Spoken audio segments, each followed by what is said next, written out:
welcome. I'm Brian Twite with Launchpad Baker. We're here with two of the most innovative and creative entrepreneurs in Baker City and Baker County. And I'll let you guys introduce yourselves and talk about your place. I'm Corrine Vegter. I'm Brian Vegter, and we've been here in Baker for almost 15 years now. So it's art, music, and recreation, and things that we've always found to be something that adds to enjoyment and the quality of life. So what made you make that choice? Say, hey, we see this building, let's do this. Well, when we decided to move to Baker, we knew we wanted to live in anything but a house. We wanted to do something creative. I mean, I don't think we had it completely planned out, but we wanted to do something with, certainly with art, maybe art studios or something like that. And we actually thought that this building was on the market when we were looking, but it just so happened that it was just purchased by somebody else. But it did kind of get the wheels going because the couple that bought the building kind of talked to us and got together with us, and we told them some ideas that we had, but it got us thinking like, wow, yes, we would like to do something here. But really, we ended up just buying like a formal house initially.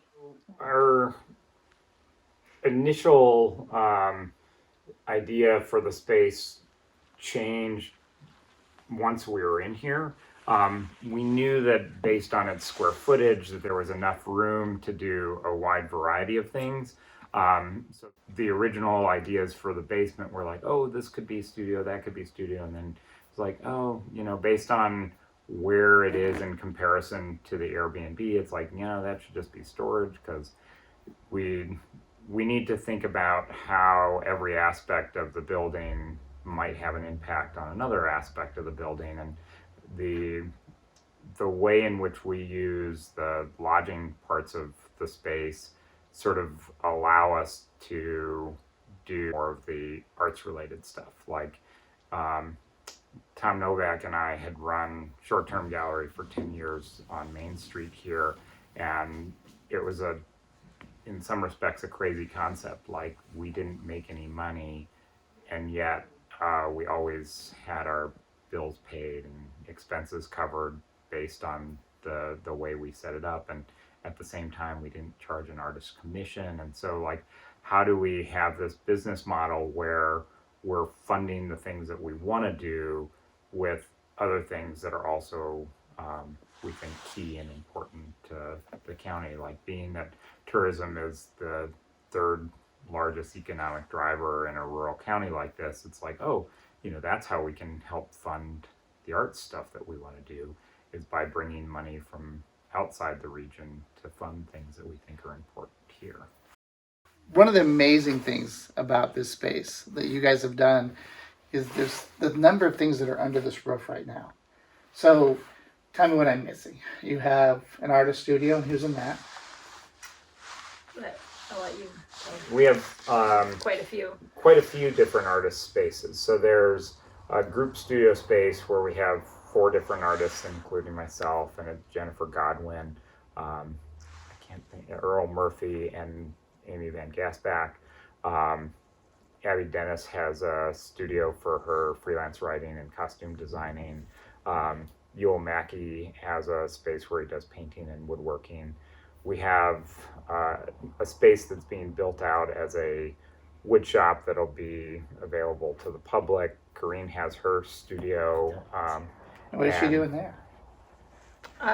Well, in my welding shop, I do welding. I do construction projects around here, but I also do creative stuff in the welding shop. I'm creating a commissioned bike sculpture right now for a client in Bend. Awesome. First of all, you live in a school, which is probably something you never envisioned. We're going to live in a school. You started this, and you got to have some things you've gone through in your journey. So what kind of advice would you give to somebody else who's kind of looking at starting this business? So kind of like the 3 top things that you think of, this is what would be cool for somebody to know walking into this.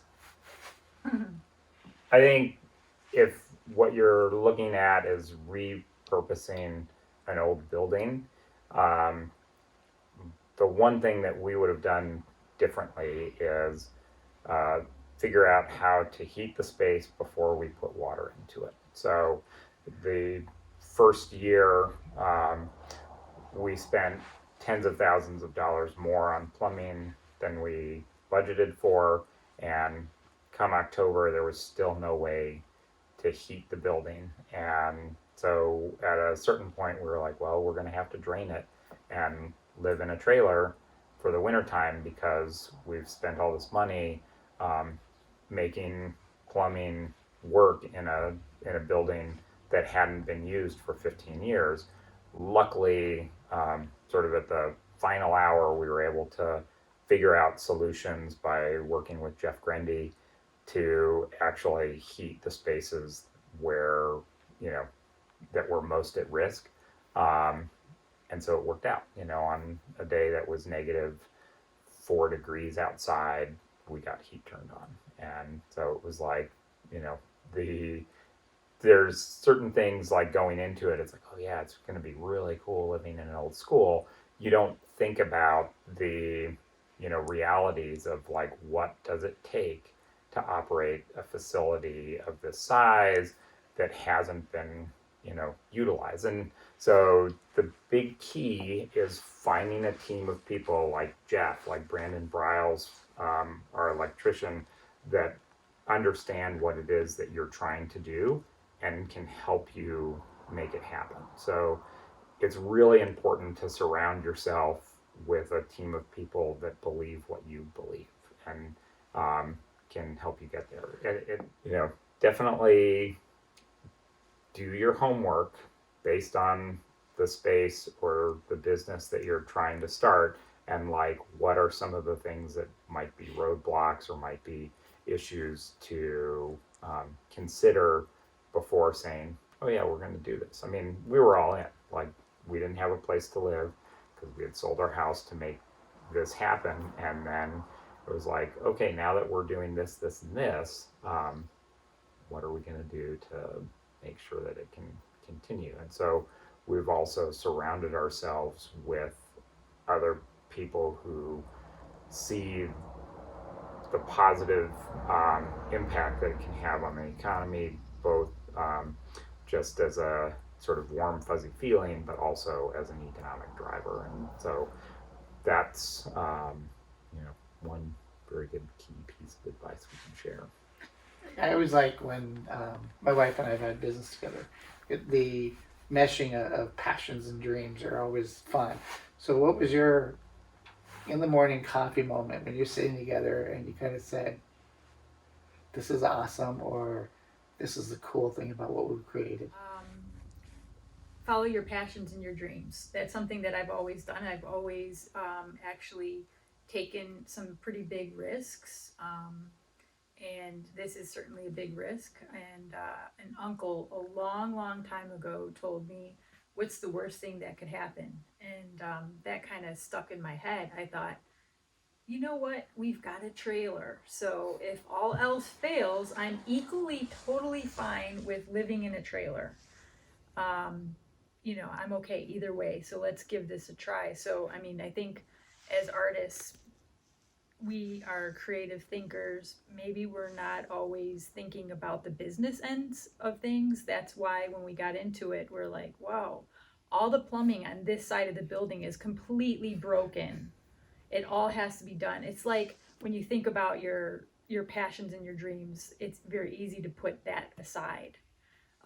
And we have had friends come and say, "Oh my God, I'm just now." They're just telling us this now. Our blood pressure rose drastically when we came into this building. This is 2 years ago, when this room where we're sitting right now had just kind of junk in it about this high, and no way to vacuum any space. Like, we had to move into a space that had 12 years of dirt.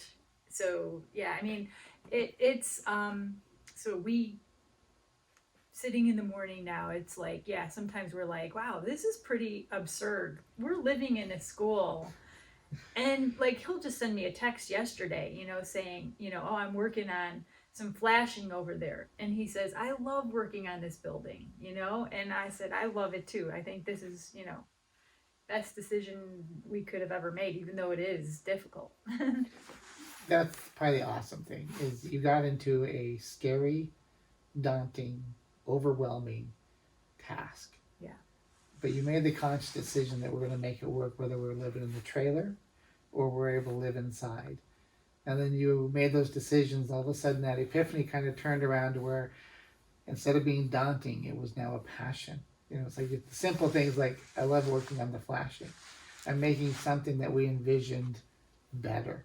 I want to thank you guys so much for your time and so much for what you've done for the community. And Brian, Corrine, you guys are amazing assets to the entire region. Thank you.